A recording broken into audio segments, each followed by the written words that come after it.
Ensure that God is involved in everything. In the beginning, God. You start with God. Your day start it with God. I know of people who pray every day. I know of people before they start their businesses, they call their employees and they pray.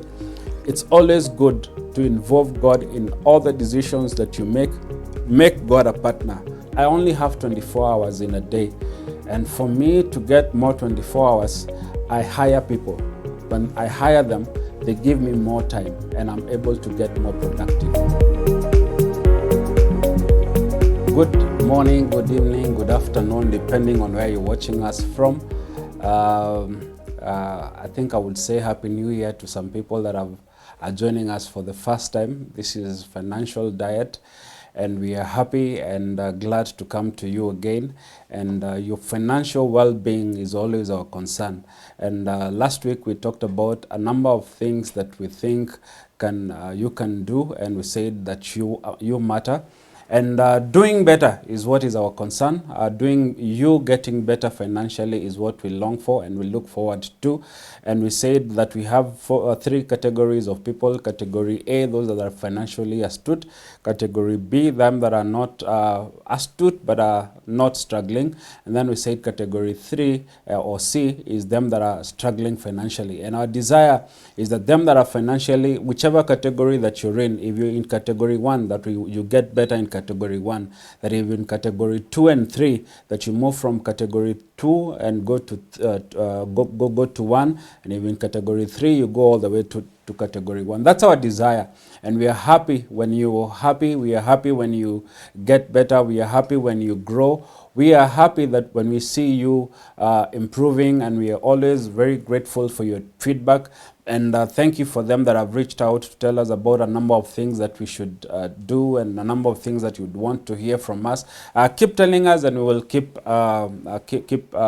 bringing you this information and bringing you more guests. I say this year we'll do a number of guests that will share information, because I know I don't have a monopoly of truth. So as I said again, I'm always very happy to come before you. And today, last week, what I did, I just threw information all around, and I would want to have the seven things that you should do, or the 5 things that you should do, and that's exactly what I'll do today. And we'll talk about the 8 things that I think the list is not exhaustive, but there are 8 things that I think you should do to help you, and some of them I'll be repeating, and there's no harm in repeating a few things, because it's important. These are important things that you need to hear. The Bible says, verily, verily. There's a reason why Jesus Christ repeated a few things.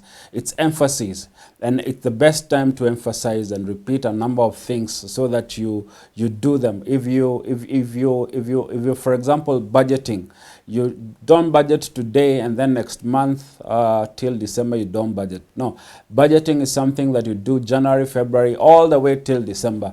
And even next year you will still be budgeting. God granting you 101 years like the late Jonjo, you will still be budgeting and definitely getting better in life and getting better in what you're doing. So forgive me if I repeat a number of things that I had said last week, but I will talk about the 8 things that I think you should do. I'm calling them financial habits to keep in 2022.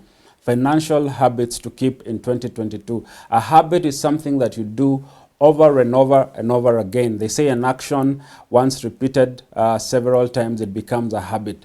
And you master a habit by repeating. When you do it once and you stop, it doesn't form a habit.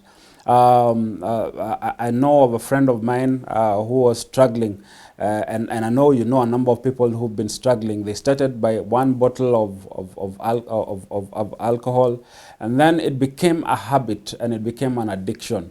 So I pray that these are good habits that you can keep, financial habits that you can keep, 8 of them. And habit number 1, this is a thing I talked about last week, and I'll still allow me to repeat this. Habit number 1 is planning. And this is you sit down and strategize and break down your goals into short-term goals and long-term goals. And by short-term goals, I mean things that you need to achieve in a short time, in 1 month or 2, in 6 months or so. And long-term goals are goals that you will achieve in between 6 and 1 year and above 1 year. Those are long-term goals, and you break down all these goals and then strategize on how you're going to achieve these goals.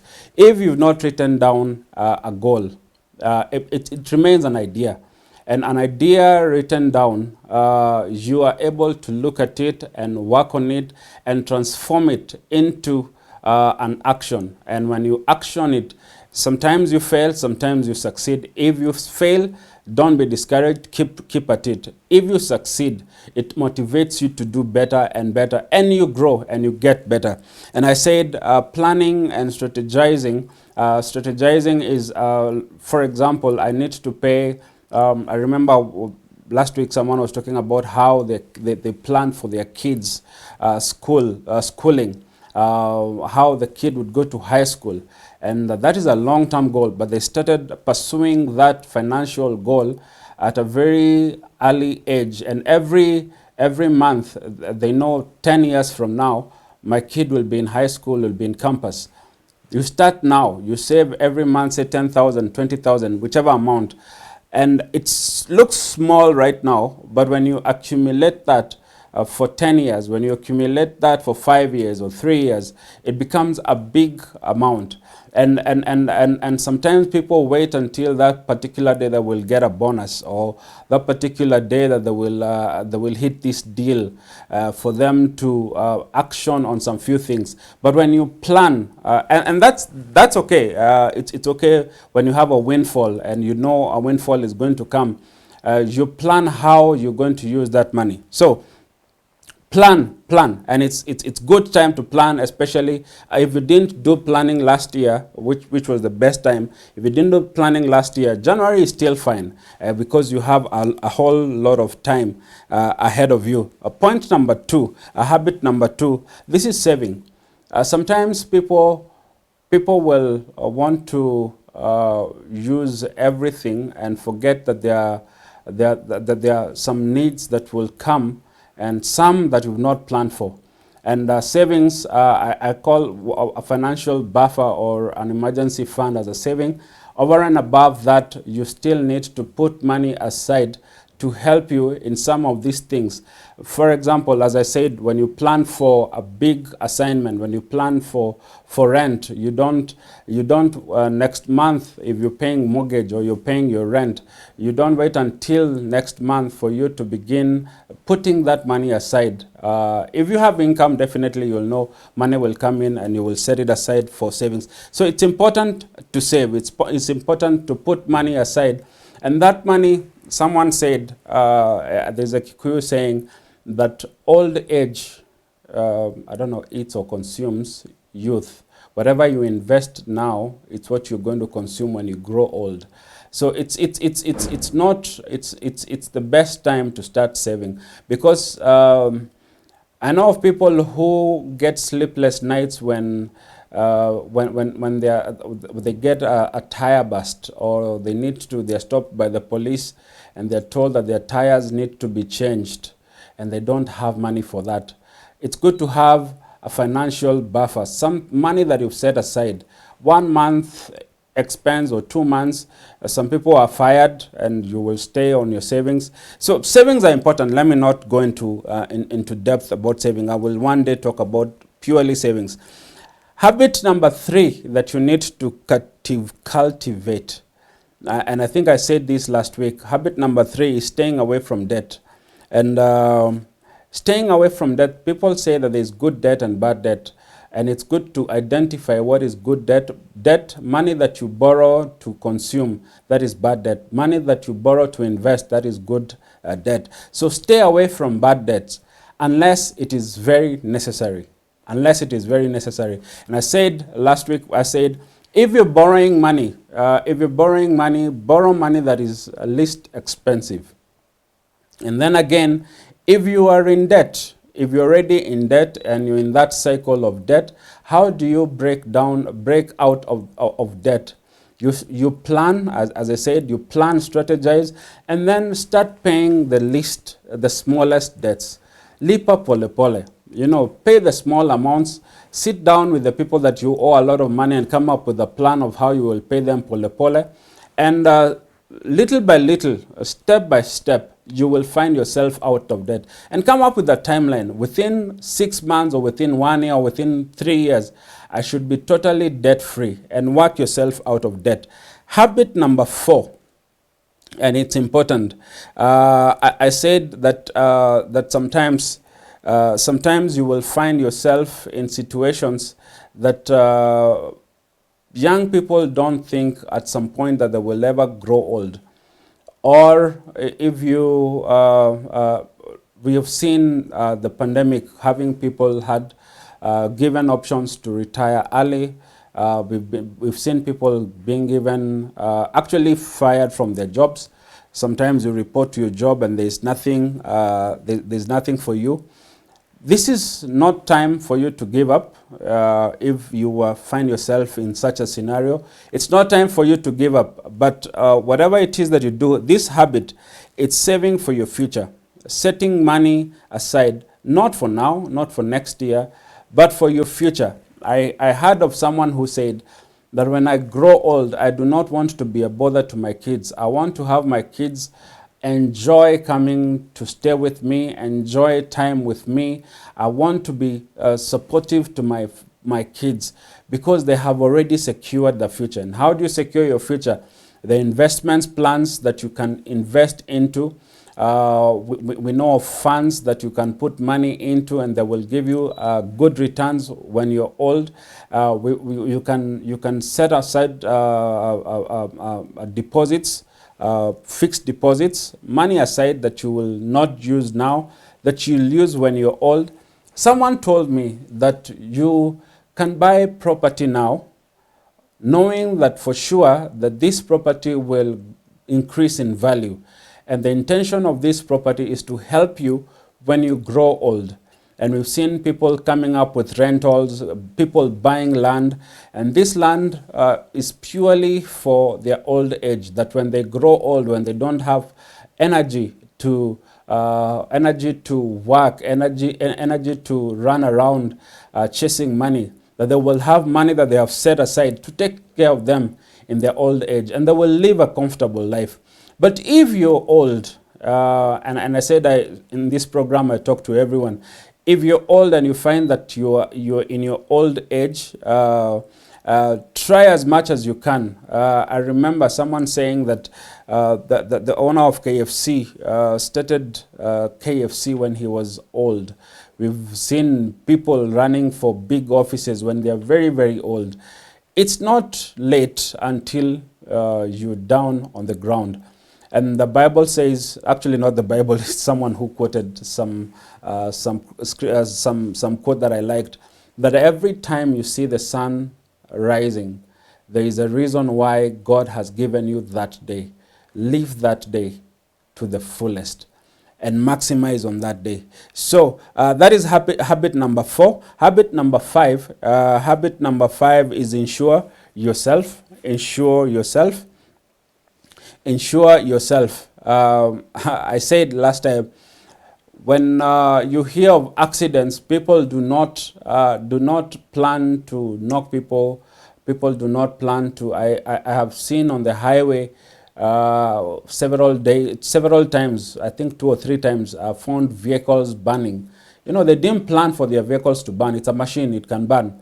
You didn't plan for that, but if it had insurance, insurance will take care of that. If for example, your building catches fire, you didn't plan for it to catch fire, but if there is insurance, or for example, your house, even young people, and I think young people don't insure a lot. You have items in your house. If they're insured and there are thieves coming and stealing, and may God keep you away from thieves. If there are thieves coming and it's insured, you will pay. You will be paid by the insurance company. So it's good to insure. It gives you peace. It gives you peace of mind. It gives you rest knowing that anything happening to you, for example, if you've insured, I don't know whether it's insurance or assurance. If you have a health insurance, in case of any health issue, You are not worried that we'll have to do a harambe for you. Or someone was telling me that they want to insure for death, so that when they die, they will be given a decent burial. I don't know how that works, but anyway, so it's good to insure. It gives you peace. It makes you happy. It's a habit that you need to insure. What you need to insure: your car, insure your properties, insure your business, insure your properties in the house. All that, insure. It's good to insure. Number 6, take care of yourself. Take care of yourself. You are important. If you're not healthy, you cannot work, you cannot think properly, you get derailed. So invest in yourself, make yourself better. And in this program, we talk about money. If you are unwell, you're not able to go out and make money. You're not able to go out there and offer your services. Someone was telling me, if you're in a toxic environment in the office or in a business partnership, it's good to walk away from that, because when you get sick, your health is your wealth. So if you're sick and you're not able to operate, you're not able to make money. And it's important to stay fit. It's important to exercise. Wake up in the morning or in the evening, whatever time. Go to the gym. If you have time to walk and jog, do that. Take care of yourself. Invest in yourself. There is no value as important as yourself. Take holidays if you have to. Go on holidays and rest. Don't burn out. Don't collapse in the office because you're overworking. If you collapse and get stroke, I'm told of someone who worked for a very high office, one of the big banks in this country.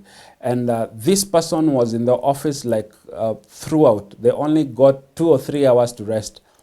And when they got sick, the bank took care of this person for a number of years. And it got to a point that they had to let this person go. They had given their time, they have given their energy and their resource to the organization. They never took breaks.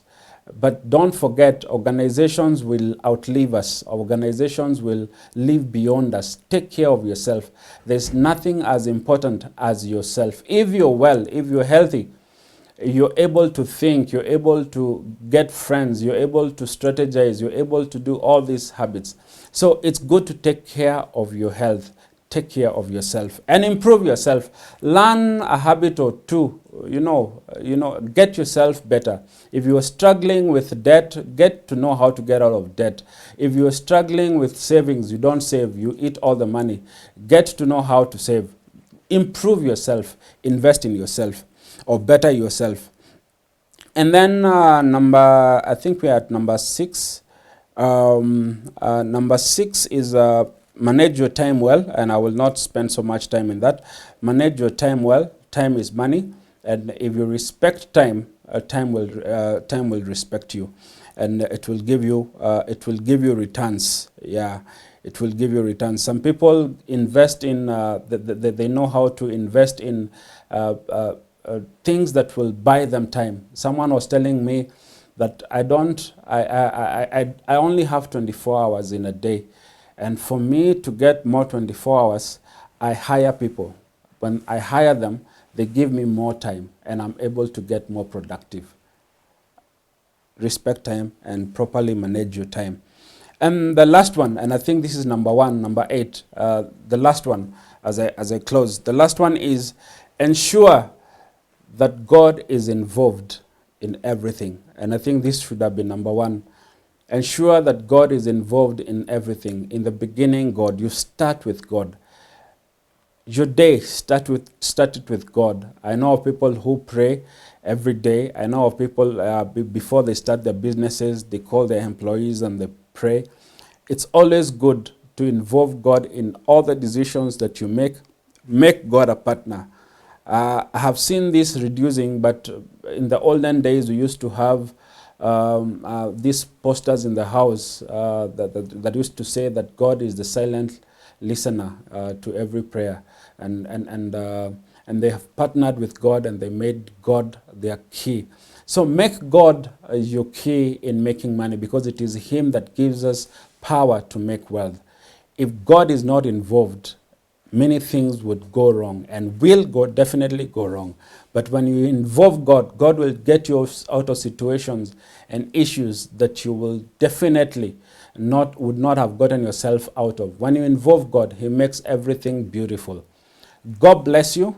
God bless you, and have a wonderful, wonderful time. I know you've learned a thing or two, 8 habits that you need to keep, and they're important for 2022. I know 2022 December, you will be powerful, you will be strong, and you will be astute. Have a wonderful week, and God bless you.